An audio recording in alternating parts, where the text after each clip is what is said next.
Marathi express. आणि माता भगिनींसाठी सांगितलंय, तुम्ही रविवार, सोमवार, मंगळवार, बुधवार, गुरुवार, शुक्रवार, शनिवार, एकादश, नवरात्र, रामनवमी, हनुमान जयंती, दत्त जयंती एकही उपवास करू नका. फक्त एकच काम करा, आपल्या ईश्वरासारख्या सासू सासऱ्याच्या डोळ्यात आपल्या आचरणाने पाणी येऊ देऊ नका. हीच विठ्ठलाची रुक्मिणी आई साहेबांची सेवा आहे. काय मत तुम्ही? कारण आपला सासरा विठ्ठल आहे, आपली सासू रुक्मिणी आई साहेब आहे, आपला बाप शंकर आहे, आपली आई पार्वती माता आहे, आपला बाप कृष्ण आहे, राम आहे. आपण त्यांची सेवा करा. याची विष्णूची महापूजा आणि मुळात माझ्या वारकरी ज्याच्याकडे आई आणि वडील कशाला चारी धावता जातो. 12,000 रुपये खर्च करायचे, 5-10,000 ट्रॅव्हल्स वाल्याला द्यायचे, तिथे 4-2,000 खर्च करायचे. करायचे कशाला? तीर्थे धोंडा पाणी देऊन रोकडा सज्जनी. मग आपल्याला सुख का मिळत नाही याचं उत्तर आपल्याला शोधायचंय. येरती माईक दुःखाची जनती आई आधी आणखी अवसरी. मग प्रश्न पुढचा असा आहे, तुम्ही माझे, मी तुमचे, तुमचा आहे. मग मला एका प्रश्नाचं उत्तर द्या.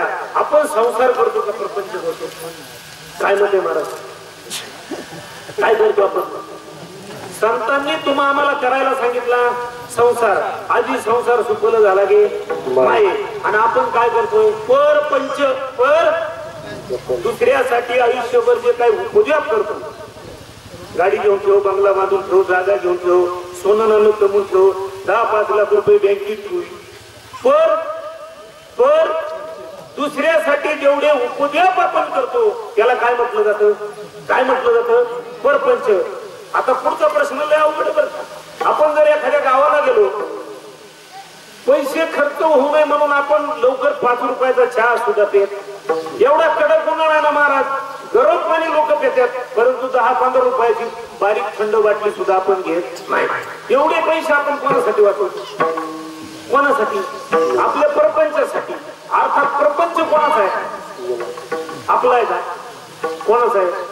पोरांचा आहे. प्रपंच कोणासाठी करतो आपण? पोरांसाठी. भाड्यात पैसे खर्च होतात, काही लोक पायी जातात किंवा एखाद्याच्या मोटरसायकलला हात धरून येऊ दे वो गावापर्यंत, येऊ दे वो घरापर्यंत. एवढे पैसे आपण वाचवतो. कोणासाठी वाचवतो? सुख शोधायचं बरं. कोणासाठी? कोणासाठी? आपल्या पोरांसाठी. आता पुढचा प्रश्न लय अवघड आहे, त्याचंच नाव प्रपंच आहे. ज्या पोरांसाठी आपण एवढे पैसे वाचवतो, एवढे श्रम करतो, थंडी येऊ देत नाही, ताप येऊ देत नाही, ते पोरं आपले आहेत का? काय म्हणतो? पोरं आपले आहेत का? नाही. बाकीची पैसे तोच बरं. पोरं आपले आहेत का? तुम्ही नक्कीच नाही म्हणाल. पोराला लहानचं मोठं केलं, नोकरीला लागण्यासाठी याची गाठ घे, त्याची गाठ घे, जमिनीवर कर्ज काढ, संस्थेचं कर्ज काढ, पैसे भरले, पोराला 4-5 आकड्याचा पगार चालू झाला, त्याच्या लग्न करण्याची वेळ आली, पोराने गपचीत रजिस्टर केलं. निधन ज्यांनी जन्माला घातलंय त्यांना अक्षर टाकायला बोलवायला नको का? मग सांगा, पोरगा आपला आहे का? पोरगी आपली का? आपली असती तर मिस कॉल देऊन गेली असती का? आपली का पोरगी? पोरगा आपला आहे का? हे नाही कुणाचे कुणी, तुझे नवे रे कोणी, नाही कुणाचे कुणी, तुझे नवे रे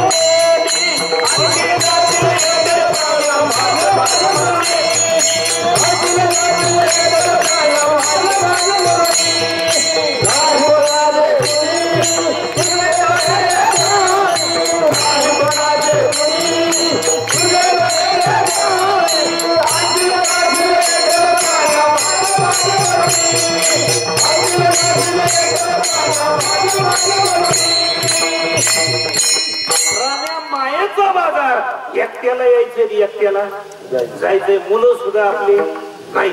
मग मला सांगा, ज्यांच्यासाठी आपण प्रपंच करतो, बंगले, गाड्या, इमले खरेदी करतो, ते पोरं सुद्धा आपले. मग तुम्ही एवढी संपत्ती कोणासाठी कमवा? जाताना माल देऊन टाका.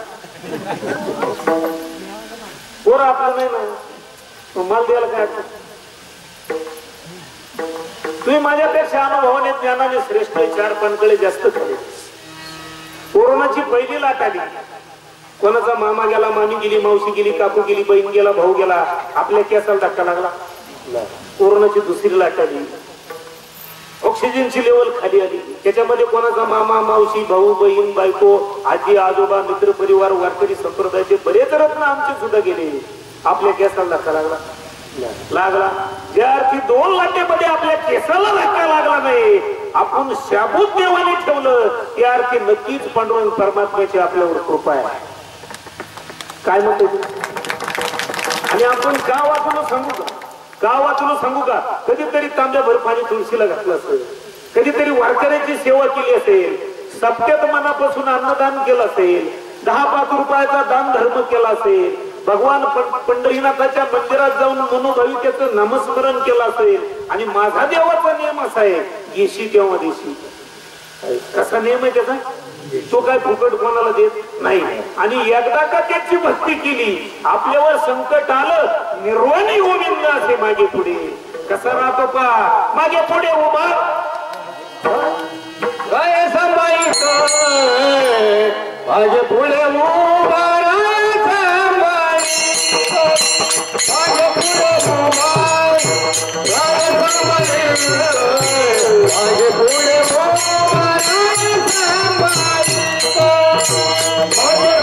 उभा,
काम केल्यानंतर त्याला आपल्यावर जेव्हा वेळ येते, संकट येतं, तेव्हा त्याला यावंच लागतं. आपण सगळे शेतकरी माणसावर, आपल्या शेतावर जर एखादं महत्वाचं काम निघालं, आपण शेजारचे 4-2 माणसं आपल्या शेतावर कामासाठी घेऊन जातो. त्याला काय काय म्हणतात तुमच्याकडे? सावड म्हणते. आमच्याकडे, तुमच्याकडे काय? सावडच ना. मग जेव्हा आपलं घरचं काम असतं, काही बी त्याचं महत्वाचं काम निघूया, त्याचे 4 माणसं घेऊन त्याला आपल्या शेतावर यावंच लागतं. मग माझ्या देवाचं सुद्धा असे, आपण त्याची भक्ती केली ना, आपल्यावर संकट आल्यावर ते संकट निवारण करण्यासाठी त्याला ज्या स्थितीमध्ये असतो त्या स्थितीमध्ये त्याला यावं लागतं. गजेंद्रासाठी आला. गजेंद्राने उडत उडत कानाने ऐकलं होतं, अशी काहीतरी या जगामध्ये शक्ती आहे की तिला देव असं म्हणतात. नकराने त्याचं पाणी पिण्यासाठी तळ्यावर गेला असताना मुखात पाय धरला. नातेवाईक मित्र परिवार सगळे सोडून गेले. शेकडो वर्ष युद्ध चाललं. कंटाळून गेला गजेंद्र. शेवटी नाही इलाज असतो. भगवान परमात्म्याला विनंती केली की हे देवा, जगामध्ये देव नावाची अशी एक विभूती आहे, मी उडत उडत कुठंतरी ऐकलंय. तू ज्या ठिकाणी असेल त्या ठिकाणावरून ये आणि मला आत्ताच्या आत्ता सोड. हे वाक्य जेव्हा भगवान परमात्म्याच्या कानात पडलं ना, बिन चपलाचा गरुडावर बैसोनी माझा कैवारी आला, रथातून खाली उतरला. काट्या कुटातून त्या जंगलामध्ये रक्तबंबाळ पाय झाले आणि गजेंद्राने बघितलं समोरचं त्या गटारातलं पाण्यातलं एक फूल तोडलं, भगवान परमात्म्याच्या पायावर टाकलं. त्याच क्षणी त्याला त्या नकराच्या मुखातून सोडवलं. याची थोर भक्ती आवडते देवा, संकल्पावी माया संसाराची. मग ही भक्ती जर देवाची आपल्याला करायची असेल, सर्वप्रथम आपल्याला काय करावे लागेल? धरावे ते पाय आधी त्यांचे. का आपण सारखे करीत काळ नाही काळ वेळ पाया लागे. संत चरण रज लागता सज वासनेचे बीज गळून जाईल. मग संतांची कृपा आपल्यावर तेव्हाच होईल जेव्हा आपण आपल्या माता पित्यांची सेवा करतो. आई वडिलांची सेवा केल्याशिवाय संत आपल्यावर कृपा करणार नाही. आणि जोपर्यंत आपल्यावर संतांची कृपा होत नाही तोपर्यंत याच्यामध्ये असणाऱ्या निर्गुण आणि सगुण रूपी असणाऱ्या भगवान परमात्म्याची कधीही प्राप्ती होणार नाही. विठाला विठाला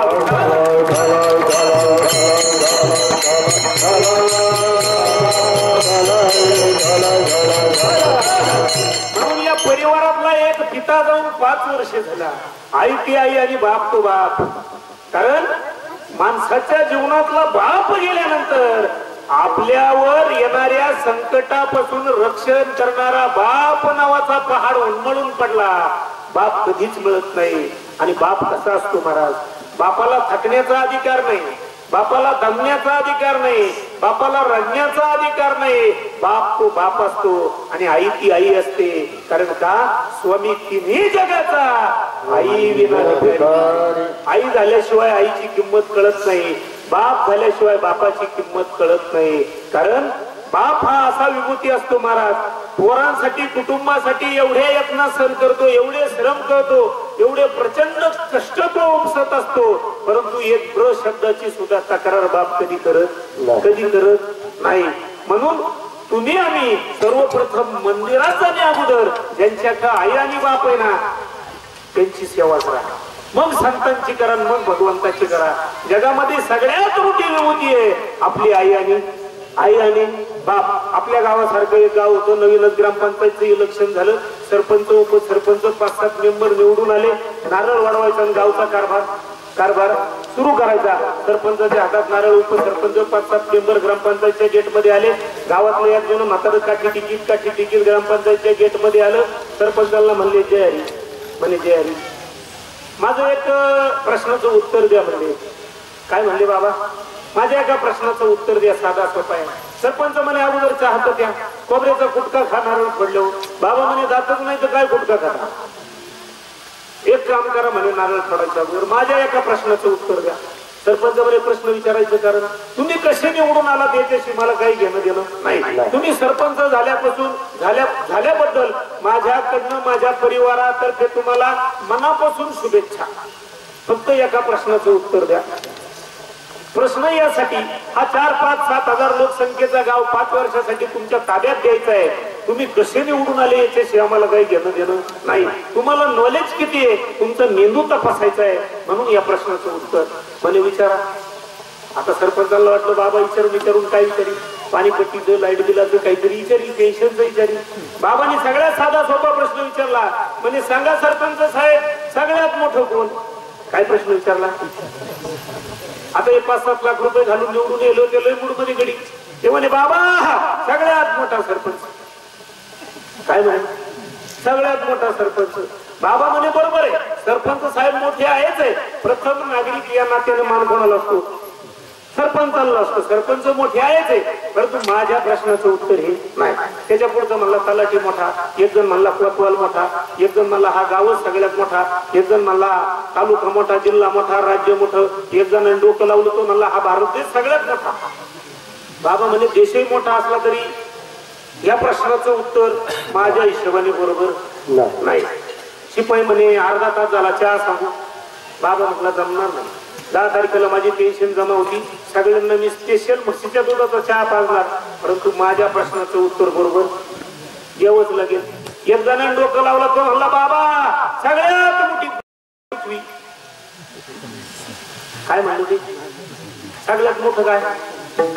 बाबा म्हणे बरोबर पृथ्वी मोठी आहेच, परंतु माझ्या प्रश्नाचं उत्तर हे नाही. एक जण थोडं गांजा ठेवून गेलो होतं. ते म्हणलं बाबाला अजिबात काही टापा मारायचा नाही, बंडला मारायचा नाही, उडवा उडवीचे उत्तर द्यायचे नाही. पृथ्वी काय की बडी वो तो शेष के माथे पे खडी, इसलिए कोण बडा?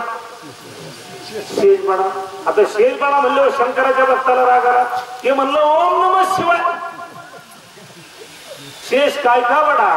वो तो भगवान शिव जी के गले में पड़ा. इसलिए कौन बडा.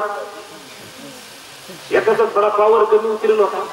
ते म्हणलं शिवजी काय का बडा, वो तो कैलाश में खडा, इसलिए कौन बडा.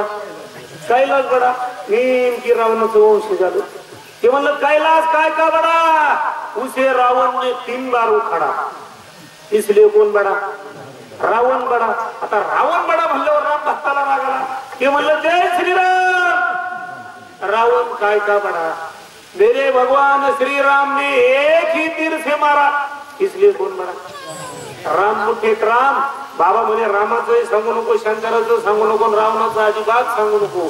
रामही मोठे आहेत, शंकरही मोठे आहेत. रामापेक्षा रामाचं नाव मोठे आहे. तुझ्या नामाचा महिमा तुझला कडे मेघश्यामा. मला रामाचं काही सांगू.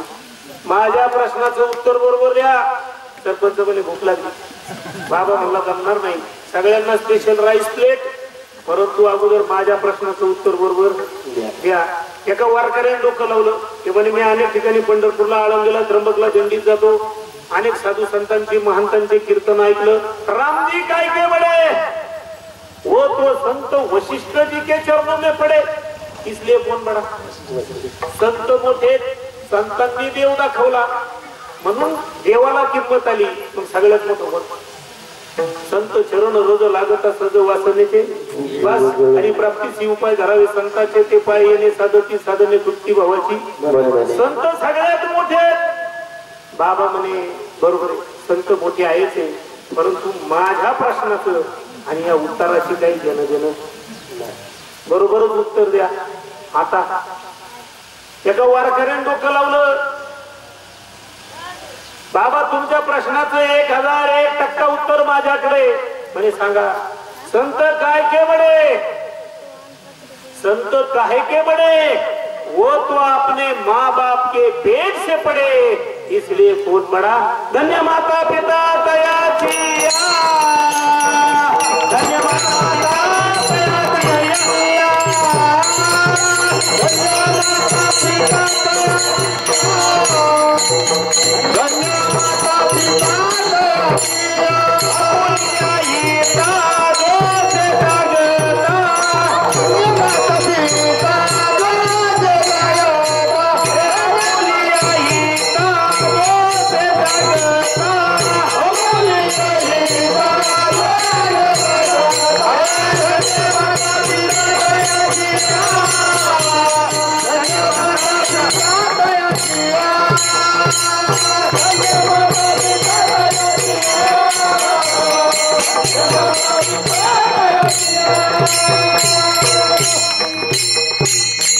धन्य माता पिता.